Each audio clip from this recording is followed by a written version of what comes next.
Hello, everyone. First of all, I would like to express my appreciation to all of you individually for all of your support and the feedbacks regarding the last week's introduction video.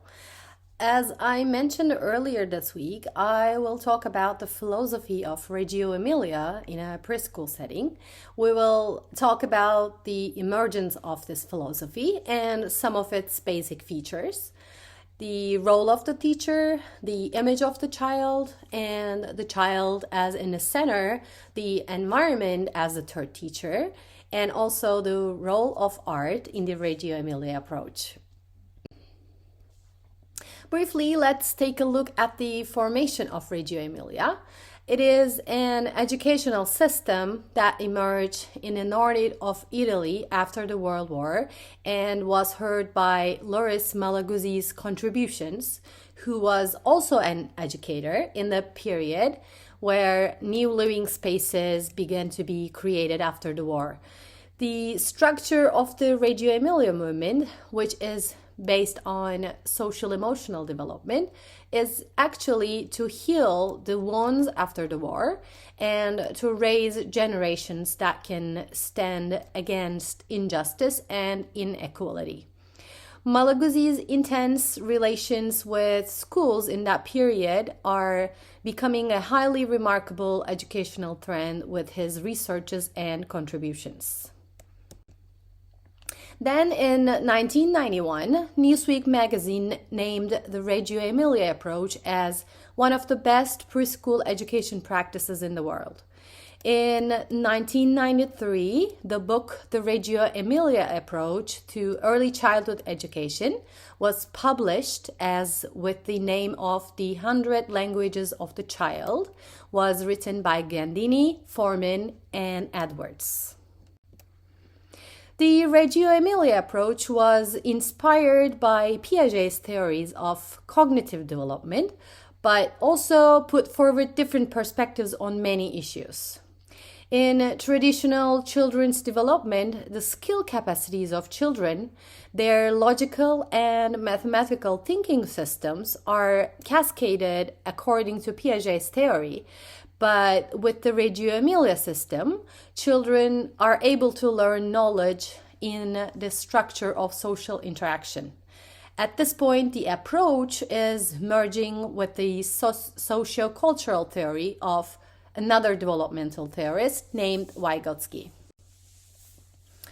Among the foundations of the Reggio Emilia approach, John Dewey should also be mentioned.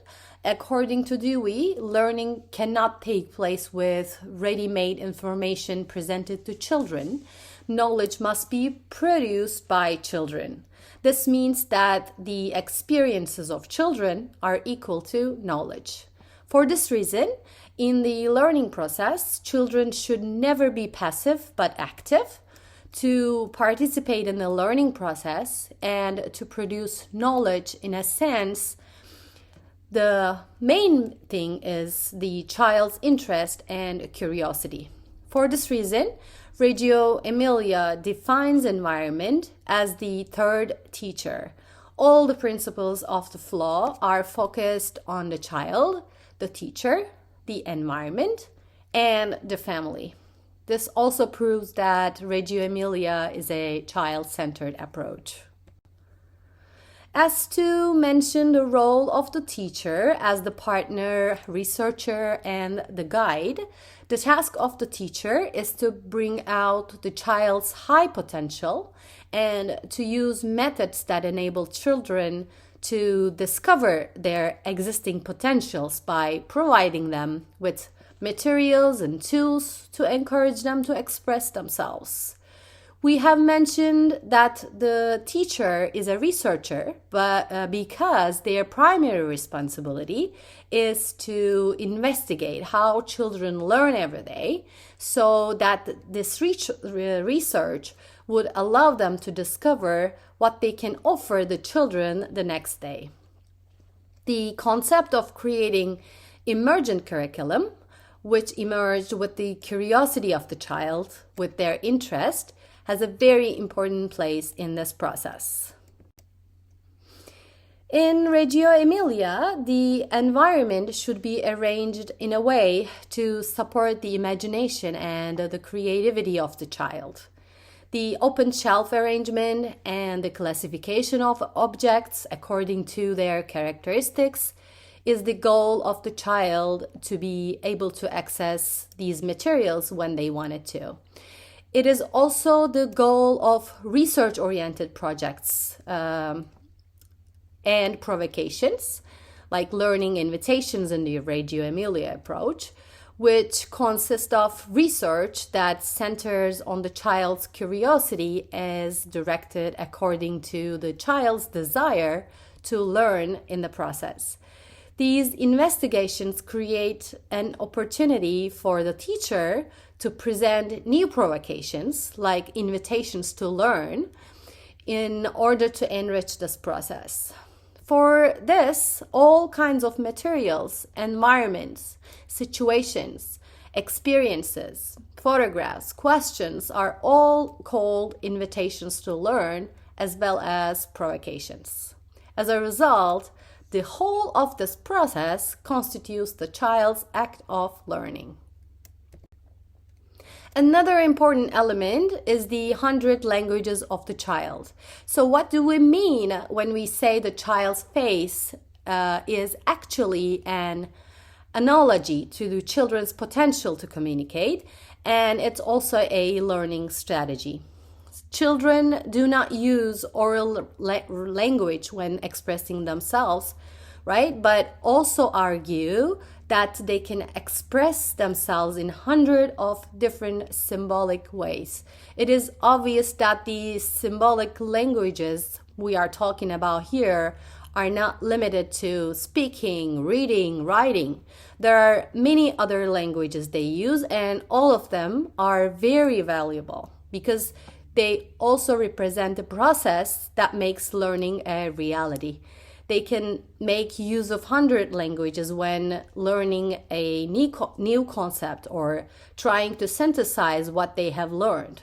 Here again, we need to mention about the documentation, which is one of the significant terms of this approach, because the transformation of this process into concrete, it's an important tool that documents all these learning processes of the child.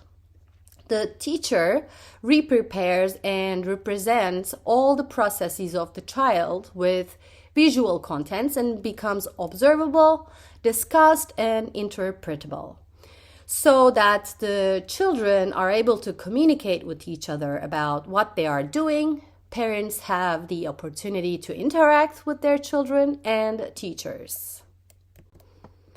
In the Reggio Emilia movement, art has a very significant place because it allows the child gains creativity, imagination, and artistic perspective. In learning environments full of rich stimuli, learning by doing increases the ability to solve problems and makes them most vulnerable to learning. While art provides the opportunity for the child to express his or her opinion, it also provides experiences such as collaboration, responsibility, making mistakes, and correcting mistakes throughout the process. From here, it is obvious that Reggio approach focuses on the process, not the result. The question of how rather than what pushes the potential of children. In other words, the process is essential, not the product. The purpose of Reggio Emilia never offers ready-made programs since they are not instructive. Therefore, we do not come across schools that directly apply the Reggio philosophy in Europe or America, but they are inspired by the Reggio approach. This allows also educators to create more intelligent systems by preparing programs that are appropriate to their own culture, allowing students to emphasize the positive side of cultural differences, as it provides unlimited freedom for the teacher and the student. Thank you for listening. Bye.